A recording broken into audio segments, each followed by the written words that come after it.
On the window on Maple Street, there's a street, in an old neighborhood where the houses lean slightly towards each other, as if sharing secrets across the narrow road.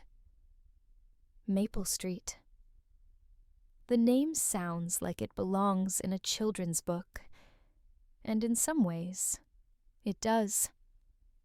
The trees that line the sidewalk are ancient, their roots pushing up through the concrete in gentle waves, their branches forming a canopy that filters the sunlight into patterns of gold and green. The houses here are old, built in the 1920s and 1930s, with wooden porches and small front yards. They've seen generations come and go, families grow and scatter, neighborhoods change and evolve. Most of the houses have been renovated, their insides gutted and modernized, but their exteriors remain the same. A nod to history, a connection to the past. At number 47, there's a house that stands out, not because it's grand or beautiful, but because of a single window on the second floor. Every night, without fail, a warm amber light glows from that window. It's been that way for as long as anyone on the street can remember. The neighbors have noticed it, of course. Mrs. Chen, who lives across the street and has been there for 30 years, mentions it sometimes when she's watering her garden. "That light," she says, shaking her head with a small smile. "Always on." The young couple next door, who moved in last year with their newborn baby, have used it as a landmark when giving directions to visitors. We're right next to the house with the light that never goes off. It's become a fixture of the street, as much a part of the landscape as the old oak tree on the corner or the mailbox that leans slightly to the left. The light comes from a lamp, not a modern LED fixture or a sleek designer piece, but an old brass table lamp with a fabric shade that has faded from cream to a soft yellowed beige. The lamp sits on a small table by the window, its cord snaking down to an outlet in the wall. It's a simple object, unremarkable in its design, but it has been in that exact spot for 43 years. 43 years of glowing through the darkness, of casting its gentle light onto the street below, of staying awake when the rest of the world sleeps. 2. The keeper of the light. The house belongs to an elderly woman named Vivian. She is 87 years old, with silver hair that she wears in a neat bun, and eyes that are still sharp and bright despite her age. She moves slowly now, her steps careful and measured, her hands sometimes trembling when she reaches for things. But her mind is clear, filled with memories that stretch back across decades, a lifetime of moments both ordinary and extraordinary. She lives alone. Her husband, Thomas, passed away 12 years ago, and her daughter, Claire, lives on the other side of the country with her own family. They talk on the phone every Sunday, and Claire visits twice a year. But the rest of the time, Vivian is alone in the house that was once filled with noise and laughter and life. Every evening, as the sun begins to set and the shadows grow long, Vivian climbs the stairs to the second floor. It takes her longer now than it used to. She pauses on the landing to catch her breath, her hand resting on the banister that Thomas installed when they first bought the house. Then she continues down the hallway to the small room at the front of the house. It was Claire's room once, painted a soft pink with white curtains and shelves filled with books and stuffed animals. Now it's mostly empty, just the small table by the window and the lamp. Vivian doesn't turn on the overhead light. She doesn't need to. The lamp is already on. It's always on. She walks to the window and looks out at the street, at the familiar houses and trees, at the world that continues its steady rhythm outside her window. Then she sits in the old wooden chair beside the table, the one that creaks slightly when she settles into it, and she waits. 3. The promise lets go back. Back to 1981. Vivian was 44 then, in the prime of her life. Her hair was dark brown, not yet touched by gray, and she moved with the easy confidence of someone who knew her place in the world. Thomas was 46, a high school history teacher with a gentle manner and a passion for telling stories about the past. Claire was 16, a bright, restless teenager who was desperate to grow up, to leave the small neighborhood and see the world beyond Maple Street. She had been accepted to a university 3 states away, a prestigious school with a strong journalism program. It was everything she had worked for, everything she had dreamed about. But it was also far away, farther than Vivian had ever imagined her daughter would go. The night before Claire left for college, Vivian couldn't sleep. She lay in bed, listening to Thomas's steady breathing beside her, her mind racing with worries and fears. What if Claire got hurt? What if she got sick and there was no one there to take care of her? What if she felt lonely and homesick and didn't want to admit it? Finally, unable to lie still any longer, Vivian got up and went to Claire's room.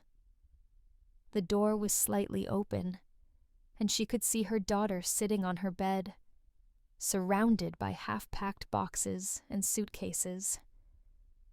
Claire looked up when Vivian entered, and for a moment, neither of them spoke. Then Claire patted the bed beside her, and Vivian sat down.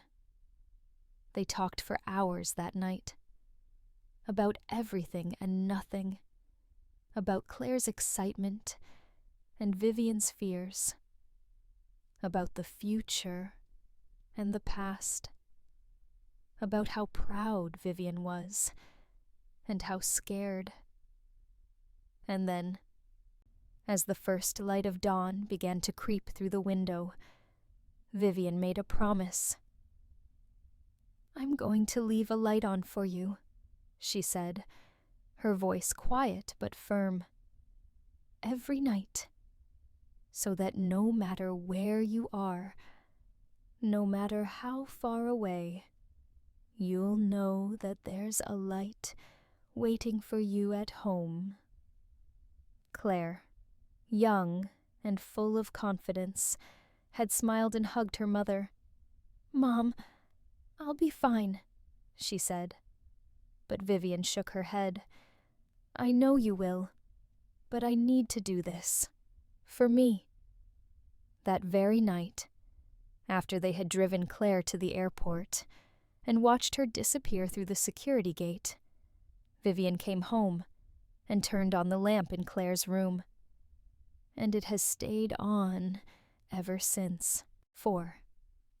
The years of light the first year was the hardest. Vivian would climb the stairs every evening and sit by the window watching the street, half expecting to see Claire walking up the driveway, her backpack slung over her shoulder, her face lit up with a smile. But Claire didn't come home that first year. She was busy with classes and new friends, and the exciting, overwhelming experience of being on her own for the first time. She called home once a week, her voice bright and full of stories, and Vivian listened and smiled and told her how proud she was. But after each call, Vivian would climb the stairs and sit by the lamp, and the ache in her chest would feel a little heavier. The second year was easier. Claire came home for Thanksgiving and Christmas, and the house felt alive again, filled with her laughter and her energy. But then she would leave, and the silence would return, and Vivian would climb the stairs and turn to the lamp, her faithful companion. The lamp became a ritual, a meditation, a way of holding on to her daughter even when she was far away. Thomas understood. He never asked her to turn it off, never suggested that it was a waste of electricity or that she was being silly. He knew that the lamp was more than just a light. It was a lifeline, a connection, a promise, kept. The years passed. Claire graduated and got a job at a newspaper in a different city. She met a man named Daniel, a kind, quiet architect who made her laugh. They got married in a small ceremony in Vivian and Thomas's backyard, under the old oak tree, and Vivian cried tears of joy and sadness all at once. Claire and Daniel moved even farther away, to a city where Daniel had been offered a position at a prestigious firm. They had 2 children, a boy and a girl, and Vivian became a grandmother. She visited when she could, and Claire brought the children home for holidays, but the visits were always too short, and the goodbyes always too hard. And every night, without fail, Vivian climbed the stairs and sat by the lamp, and the light stayed on. 5. The loss. Then, 12 years ago, Thomas died. It was sudden, a heart attack in the middle of the night. One moment he was there, sleeping peacefully beside her, and the next, he was gone. Vivian's world shattered. The house, which had always felt too quiet without Claire, now felt unbearably empty. Claire came home for the funeral and stayed for 2 weeks, but she had her own life, her own family, and eventually she had to leave. Vivian stood on the porch and watched her daughter drive away, and the loneliness settled over her like a heavy fog. In the weeks and months that followed, Vivian thought about turning off the lamp. What was the point? Claire was grown, with her own home, her own children. She didn't need a light to guide her back. And Thomas, who had understood the ritual, who had supported it, was gone. But every evening, as the sun set, Vivian found herself climbing the stairs. It was habit, yes, but it was more than that. The lamp had become a part of her identity. It was a promise she had made, and she was not the kind of person who broke promises. So the lamp stayed on, glowing through her grief, a small, steady point of light in the darkness. 6. The meaning changes over time. The meaning of the lamp began to shift. It was no longer just a light for Claire. It became a light for Thomas, a way of remembering him, of keeping his memory alive. It became a light for herself, a reminder that she was still here, still present, still part of the world. On the hardest nights, when the loneliness felt like it might swallow her whole, Vivian would sit by the lamp and talk to Thomas. She would tell him about her day, about the funny thing Mrs. Chen had said, about the new family that had moved in down the street. She would tell him that she missed him, that the house was too quiet without him, that she was trying her best to keep going. And the lamp would glow, warm and steady, and she would feel a little less alone. The neighbors noticed, of course. Mrs. Chen, who had watched Vivian for years, understood without being told. She would wave to Vivian when she saw her in the window, a small gesture of connection across the street. The young couple next door, busy with their own lives and their crying baby, didn't think much about it. It was just the light, always there, a constant in a world that was constantly changing. But for Vivian, the lamp was everything. It was her ritual, her anchor, her way of staying connected to the people and the life she had loved. 7. The night the power went out last winter, there was a storm, a big one, with winds that howled and rain that came down in sheets. The power went out all along Maple Street, plunging the neighborhood into darkness. Vivian sat in her living room, a flashlight in her lap, listening to the storm rage outside. She wasn't afraid of the dark, but she felt uneasy, unsettled. Something was wrong. And then she realized what it was. The lamp. The lamp was off for the first time in 43 years. The light in the window was dark. Vivian climbed the stairs in the darkness, her hand trailing along the wall for balance. She made her way to Claire's old room and stood by the window, looking out at the dark street. Without the lamp, the room felt different, empty, as if something essential had been taken away. She stood there for a long time, her heart heavy. And then she did something she hadn't done in years. She cried, not for Claire, who was safe and happy with her own family, not for Thomas, though she missed him every day. She cried for herself, for the years that had passed, for the loneliness that had become her constant companion, for the realization that she had spent so much of her life waiting, watching, holding on. The power came back on a few hours later. The lamp flickered to life, its warm glow filling the room once more. Vivian wiped her eyes and sat down in the chair by the window. She looked at the lamp, at this simple object that had meant so much for so long, and she made a decision. She would keep the lamp on. Not because she was waiting for Claire to come home. Not because she was holding on to the past, but because the light had become a part of who she was. It was her way of saying, I am here. I am still here. It was a light not just for others, but for herself. 8. The light continues. And so the lamp stays on. Every night, its warm glow shines from the window on Maple Street, a small beacon in the darkness.